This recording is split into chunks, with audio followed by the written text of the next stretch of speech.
Okay, in this video we're going to take on the plenum polishing. All I'm going to be using, just getting straight to the point, all I'm going to be using is just a drill. You could use either a wired, like a corded drill or a cordless drill to start. And these drum bits, the drum sander. I got a kit right here. The whole idea is to actually get off all the rough parts of the plenum first before you do anything. So we're going to start with about 180 grit and work our way all the way up to like 3000 grit. While you're doing the plenum, you want to get rid of a lot of excess aluminum. Oh, by the way, you guys do want to wear a mask while doing this. You don't want to be breathing in aluminum. Could always say that. I'm not going to be polishing the back of the plenum because there's no point. I would say the bottom of the plenum, there's no point in doing so. I mean, you're not going to see it. All the excess metal around here, you want to actually grind it down. Even like this excess metal here, get rid of it. I think I got rid of it on the previous plenums that I've done. So yeah, all we gotta do is just take the drill and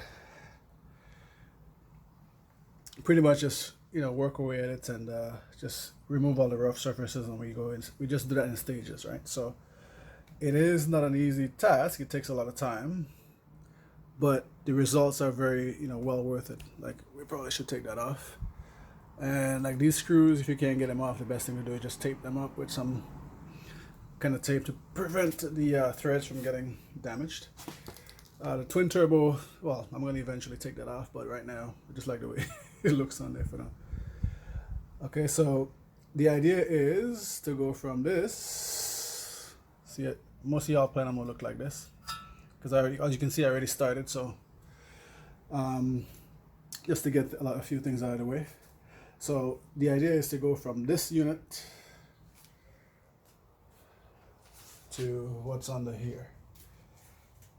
As you can see, the actual finished product looks very, very nice. So as we get back to the plenum again, basically, as we remove all the rough surfaces, what has to be done, the tight corners has to be done with like a Dremel, and I'll show that in the next video. The Dremel could get you in all the tight spaces, like especially down here, all around these little mounting points right there. So it's going to be interesting one way or the other. You got to be patient with it. The results are very nice to actually look at in the end. So I mean, you may want to, let me do. Again, when you're doing this plenum, you don't want to go with too much of a coarse grit, because the more you dig into the aluminum, the more you're gonna have to polish and sand. So you're trying to get a polish job done, but you remove the least amount of metal as possible. Okay, so we continue with the plenum polishing at this point. It's been a while since I last worked on this, so I'm just continuing because I need to finish, because I promised this person I was going to do it for them, and it's just a matter of time. So right now, I've gotten most of the rough spots out using my drill with the drum bits, various drum bits, and the file. The file is used mainly to remove like the bulk of stuff that takes a while with the drill. So things like this right here, this got to be filed down here, and as you see, I start doing them there. So these things will look a lot smoother once I continue doing it.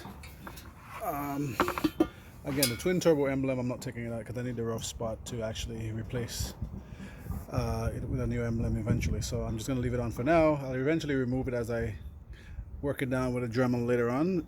The Dremel is a lot smaller. We can get into all the tight spaces. So far so good. Everything is going well, and I promise this is my absolute last plenum polish, because this is no fun at all. So any of you guys who decide to do this, I'm going to say you guys pack in your patience and just tell yourself that the end result is going to be nice, but it's going to take a while. It's going to frustrate you. You might want to curse, you might want whatever. Ask yourself why you start doing it in the middle of you doing it. So basically, this is where we're at right now. So this is the video for, I guess, part 1, and I eventually post a part 2 when we have it looking nice and shiny. So for now, this is where we're at. We got most of the rough stuff out. We just got to get all in the crevices here and get things going. But yeah, we're there. We're getting there. Just slowly but surely. Slowly but surely. So there you have it. That is it for now. Okay, so this is where we're at for this part of the video. So basically, we got the Plenum looking shiny compared to what it was before. The whole idea in the end is to get it to look like the one on the car here right now, a lot shinier, and that's going to require a lot more work with a Dremel, various grades of sandpaper, polishing compounds, and all that sort of jazz. And I am going to say to you guys who want to go ahead and the guys who like the polished look, it's going to take, if you guys intend on doing this yourself, I mean, you've got to pack in your patience, like I said earlier on. Just take your time with it, and it may look like you'll never get to the end, never see the light at the end of the tunnel, but eventually you'll come to that. Again, this is my last video, my last Plenum polish. I don't want to do this again.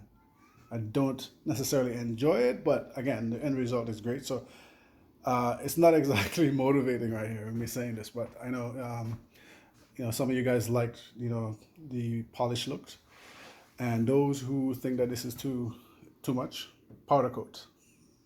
Believe me, I consider that. But basically, the powder coat, they do get dirty over time, and I find the polish just look a lot more,